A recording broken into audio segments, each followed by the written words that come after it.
बिस्मिल्लाहिर्रहमानिर्रहीम। आज का हमारा ज़ूलॉजी पेपर ए का प्रैक्टिकल है study to demonstrate condition reflex और नर्वस बिहेवियर, जिसमें हम देखते हैं कि एनिमल का बिहेवियर क्या होता है। एनिमल का बिहेवियर जो एनिमल रिस्पॉन्स करता है अपनी पूरी लाइफ में अपने एक्सटर्नल इन्वायरमेंट को और अपने साथ जो उसके इंटरनल चेंजेस हो रही होती हैं, such as sleeping, feeding, fighting, breeding etcetera, इस तरह के बिहेवियर में वो रिस्पॉन्स करता है, तो उसको हम कहते हैं कि ये एनिमल बिहेवियर शो कर रहा है। एनिमल का जो बिहेवियर पैटर्न है वो बहुत ज़्यादा इंपॉर्टेंट है एनिमल के पूरी लाइफ के लिए, कि वो उसको सर्वाइवल में हेल्प आउट करता है और उसको ज़िंदा रखता है। सर्टेन बिहेवियर जो है वो अपनी कंसिस्टेंट वे में चलते हैं और एक सिमिलर कंडीशंस होती हैं जिसमें जो भी एनिमल स्पीशीज़ का जो मेंबर है वो उसमें रिस्पॉन्स करता है।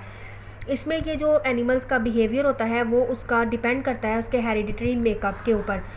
बिहेवियर जो है वो डिफरेंट टाइप के होते हैं, जैसे कि इननेट बिहेवियर, कंडीशन और लर्नड बिहेवियर और इंस्टिंक्टिव बिहेवियर भी होते हैं। बिहेवियर जो है वो लेस प्रिडिक्टेबल होते हैं और behaviour individual to individual vary भी करते हैं और चेंजेस भी होते रहते हैं टाइम टू टाइम। और जैसे जैसे ऑर्गेनिज्म अपनी पूरी लाइफ में जो एक्सपीरियंस गेन करता है उसके अकॉर्डिंग वो बिहेवियर अपना रिस्पॉन्स करना सीख जाता है। तो ऐसे बिहेवियर कंडीशनड और लर्नड होते हैं जो कि एनिमल को सिखाए जाते हैं और उसमें उनके एंडोक्राइन एक्टिविटीज़ जो है वो उस इंडिविजुअल की जो है वो इन्वॉल्व होती हैं। ऐसे बिहेवियर जिसमें हम एनिमल्स को सिखाते हैं वो होते हैं कंडीशनड और लर्नड बिहेवियर। लेकिन ऐसा बिहेवियर जो एनिमल्स के अंदर उसके हेरिडिटरी मेकअप से ही आए, यानी कि उसकी विरासत में ही हो, उसको हम कहते हैं इननेट और इंस्टिंक्टिव बिहेवियर। जो एक्सपीरियंस मेमोरी में स्टोर हो जाते हैं, प्लेजेंट और अनप्लेजेंट मेमोरी स्टोर हो जाती हैं, वो वाइटल रोल प्ले करती हैं किसी भी इंडिविजुअल के बिहेवियर को इन्फ्लुएंस करने के लिए। हर टाइम हर एनिमल जो है वो एक पर्टिकुलर एक्शन परफॉर्म करता है, linking with action with a reward. अगर हम उस एनिमल को उसके इन्वायरमेंट के मुताबिक डाल लें कि उसको इस तरह का एक्शन करने पर एक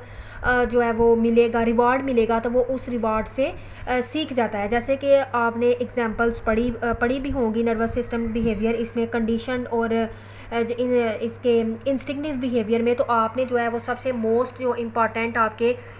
आपने एग्जांपल पढ़ी होगी, वो आपने एग्जांपल पढ़ी है रैट की, कि रैट जो है वो एक पज़ल बॉक्स में किस तरह से वो सीख लेता है कि एक पज़ल बॉक्स है और पज़ल बॉक्स के अंदर उसको फूड नहीं मिलता। वो उस पज़ल बॉक्स को एक्सप्लोर करता है कि वो किस तरह से उस पज़ल बॉक्स में से निकलने की कोशिश करे। तो एट द एंड क्या होता है कि पज़ल बॉक्स के साइड पर हमने एक लेवर लगाया होता है, उस पज़ल बॉक्स में एक लेवर फिट हुआ होता है। वो क्या करता है कि जब रैट एक्सप्लोर कर रहा होता है उस पज़ल बॉक्स को, तो अचानक उसको उसका पाँव जो है वो लेवर के ऊपर प्रेस होता है, जिसकी वजह से क्या होता है कि उसको फूड मिलता है। तो इस तरह से रैट एक मरतबा करता है, दो मरतबा करता है, बाद में वो लर्न बिहेवियर उसका हो जाता है। वो सीख जाता है उस कंडीशन में कि अगर मैं लेवर को प्रेस करूंगा तो मुझे एज अ रिवार्ड खाना मिलेगा। तो इस तरह से वो सीख जाते हैं। ऐसे ही आपने बहुत इंपॉर्टेंट जो है वो एक एग्जांपल पढ़ी है डॉग की। तो डॉग के एग्जांपल में क्या होता है कि डॉग भी इस तरह से हम उसको बिहेवियर उसका देख लेते हैं कि हम डॉग को क्या करते हैं, फूड देते हैं और बेल बजाते हैं। पहले हम डॉग को ऐसे ही फूड देते हैं, फिर हम डॉग को तब फूड देना स्टार्ट करते हैं कि जब हम बेल बजाते हैं और उसके बाद 1-2 सेकंड के बाद उसके आगे फूड ले आते हैं। तो फिर वो उसके बाद वो अपना स्लाइवा जो है वो प्रोड्यूस करना स्टार्ट कर देता है। जिस तरह के डॉग जो है वो अपनी ज़ुबान को बाहर निकालता है और उसकी ज़ुबान से स्लाइवा प्रोड्यूस होना शुरू हो जाता है कि वो इतना सीख जाता है कि जब बेल की रिंगिंग साउंड उसके कानों तक पहुंचती है तो वो क्या करता है, अपनी ज़ुबान को बाहर निकाल लेता है और उसको पता होता है कि अब इसके बाद मुझे खाना मिलना है। तो इसमें क्या करते हैं इस एक्सपेरिमेंट में कि एक डॉग होता है, डॉग को वो क्या करते हैं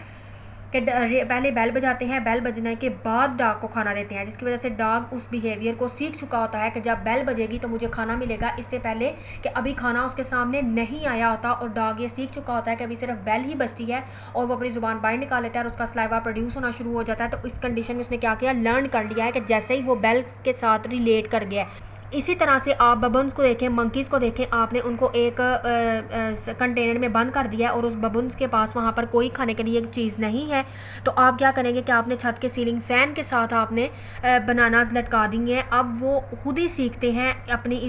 ये उसका हेरिडिटरी बिहेवियर भी है मंकीज़ का कि वो चीज़ों को एक्सप्लोर करने की खुद कोशिश करते हैं। तो वो आप क्या करेंगे कि उस कंटेनर में आपने फ़ैन के साथ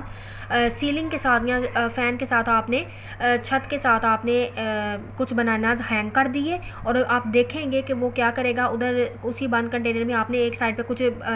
रख दिए हैं, बैम्बो स्टिक्स रख दिए हैं, या आपने कुछ पोल्स रख दिए हैं, या आपने कोई लेडर रख दी है, या इसके अलावा आपने कोई बॉक्सेस रख दिए हैं। तो वो बबून्स ये सीख जाते हैं कि अगर वहाँ पर सिर्फ बॉक्सेस पड़े हुए हैं तो वो एक बॉक्सेस को दूसरे के ऊपर, दूसरे को तीसरे के ऊपर रखेंगे और फिर वो ईजिली जो है उस बॉक्स के ऊपर चढ़कर वो अपने बनानास वहाँ से उतार लेगा। अगर वहाँ पर इस तरह से कोई बॉक्सेस वगैरह नहीं पड़े हुए, कोई पोल्स पड़े हुए हैं छोटे, तो वो क्या करेगा, वो उसका ये हेरिडिटरी बिहेवियर भी है कि उसको उसके पेरेंट्स से ये आया है, विरासत में मिला है उसको ये, कि वो चीज़ों को मंकीज़ जो होते हैं वो ज़्यादा वे में, अथेंटिक वे में सोचते भी हैं और अपनी इन्वायरमेंट के हिसाब से वो चीज़ों को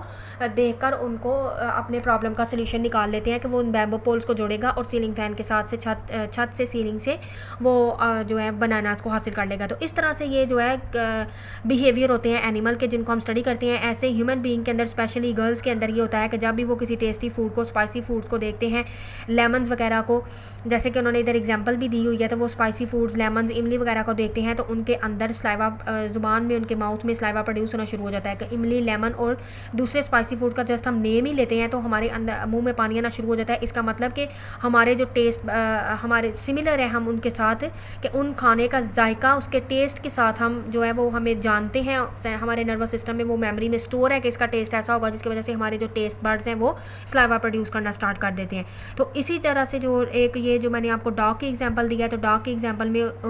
उसको जो है वो एक्चुअली रिवार्ड भी मिलता है और पनिशमेंट भी होती है, जिसमें वो अपने सेम टाइम पे प्रेजेंट कर रहा होता है। तो ये दोनों चीज़ें लिंक्ड होती हैं, जिसमें उसको पनिशमेंट तो मिली है, उसके साथ साथ उसको बाद में जो है वो रिवार्ड भी मिलता है। ये डॉग पे एक्सपेरिमेंट एक रशियन बायोलॉजिस्ट ने किया था, और जो मैंने आपको मंकी की एग्जांपल दी है वो उसमें इनेट या उसका हेरिडिटरी आप कह सकते हैं कि उसका बिहेवियर है, इंस्टिंक्टिव बिहेवियर है, जो उसको उसके पेरेंट्स से मिला है। होप सो कि आपको इस प्रैक्टिकल की अच्छे से समझ आ गई होगी।